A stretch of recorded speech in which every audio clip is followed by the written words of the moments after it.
What a glorious morning here in the Pacific Northwest, where I am. The birds are flittering about, eating the seed. Got little rabbits. I'm surrounded by thousands of acres. I love it here. And I thank God for the blessings I do have. I'd like to share something with you. The story of the widow's mite. She gave her last coin. She gave all she had. And to God, that was more, much more than all the money the Pharisees would clink down into the box. They made sure people could hear their coins drop. And the widow with the one mite was quietly put that money into the offering plate. She didn't want anybody to know. She was giving from her heart, and the Lord blessed her immensely because of that. He found that money that she gave more of a blessing than all the money those Pharisees gave. When I was 13 and 14, my mother went to nurses training. She went to Sacramento College. We lived 100 miles away in Grass Valley on the old Marysville Highway in a converted tavern. It used to be called the Dewdrop Inn. It was an old house converted to a tavern. It was surrounded by weeping willow trees that the dew would fall. If you ever been under a weeping willow tree, you know it's almost like rain. So it was called the Dewdrop Inn, and then it was converted back into a house, and that's where we lived. And it was a house in need for sure. My father would gamble. He was gone all the time, and my mom was away. She lived with another woman. This was during the Vietnam War in the mid-60s. It was 64 to 66 that my mom went to college. We had no phone, no radio, no TV, and half the time we didn't have any propane for cooking or electricity, and food.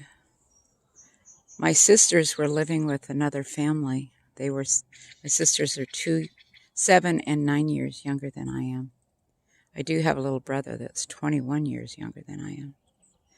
He's a few years younger than my own son. But anyway, I was left alone to fend for myself on that property. And my mom would come home on weekends. She would have to study, and she would work one night in the ER so she could have enough money for books. And her folks would help out. Her folks were wealthy, but they knew my father was a scam artist and refused to work, and he gambled. He'd leave me alone for days at a time.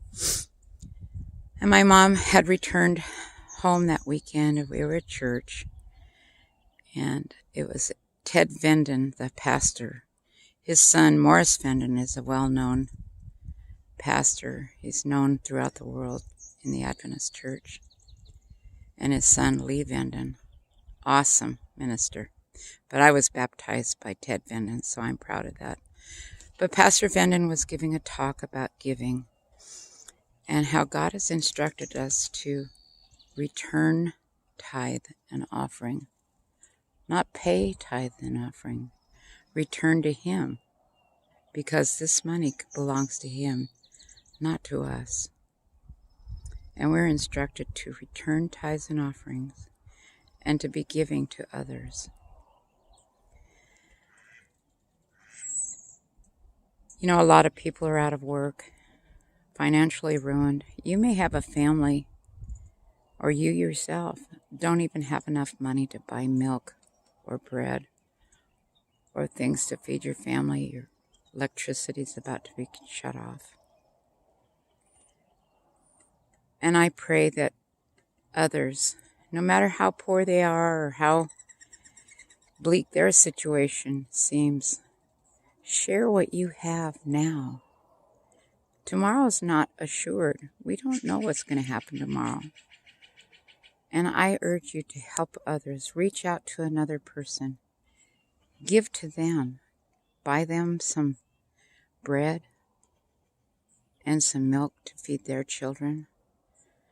Peanut butter, jam, peanut butter and honey, butter, loaf of bread, and a gallon of milk. It's not going to hurt you to share. In fact, God will bless you for it. I'm not saying you're going to get all this money and that God's going to make you wealthy. No, that's not biblical. This prosperity preachers are wrong. Very, very wrong. Well, the pastor Vanden was talking about returning tithes and offerings, giving to God, render to Caesar the things that are Caesar's, and give to God the things that are God. And that's where he asks us to return tithes and offerings. My mom was home that weekend. The dishes needed to be done.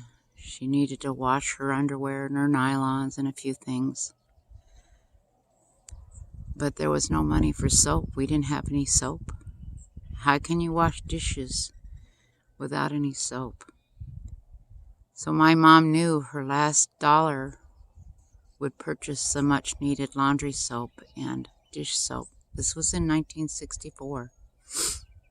No, 66, because I was 14. I was born in 52. I don't know, you do the math. Anyway, my mom had tears. She was crying, and she put her last penny into the offering plate, leaving her no money to buy soap. We lived far out in the country in this dumpy house on 10 acres. The nearest neighbor was several acres away. So we didn't know anybody and certainly wouldn't borrow anything. So we drove home the long 10 acres on the road, the Marysville Highway below Bitney's Corner outside of Grass Valley, California. And my mom was worried, how are we going to wash dishes? There's a pile of dishes needed to be washed. And she needed to work Saturday night. Now we go to church on Sabbath on Saturday. We're Seventh-day Adventists. We keep the same Sabbath that Jesus kept after he rose from the grave. For the 40 days that he was on earth, he kept Sabbath, Saturday, the seventh day. But anyway, we were driving up to our home out in the country. Never had a salesman come door to door. Never. Number one, because our house was an absolute dump.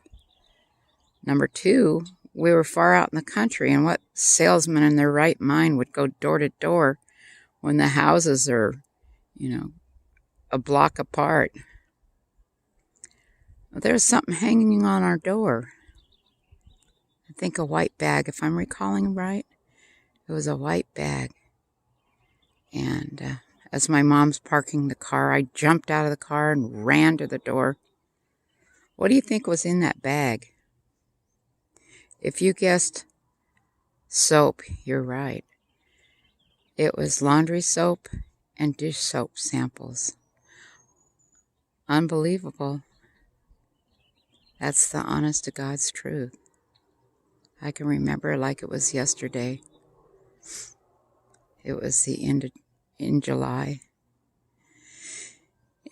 maybe end of June. My mom was getting ready to take her state boards. So much emotions going on then.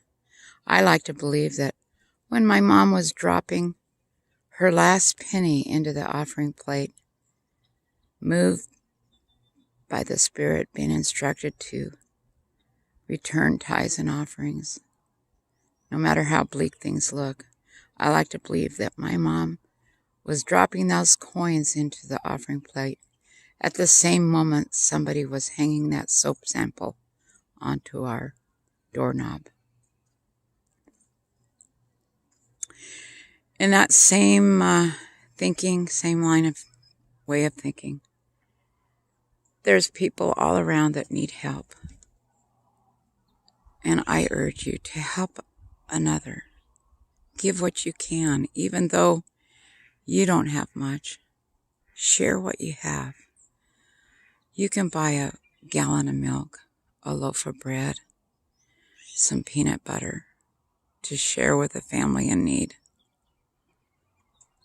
If you can, help pay their rent, help pay their electricity. Do something. Do something to help another.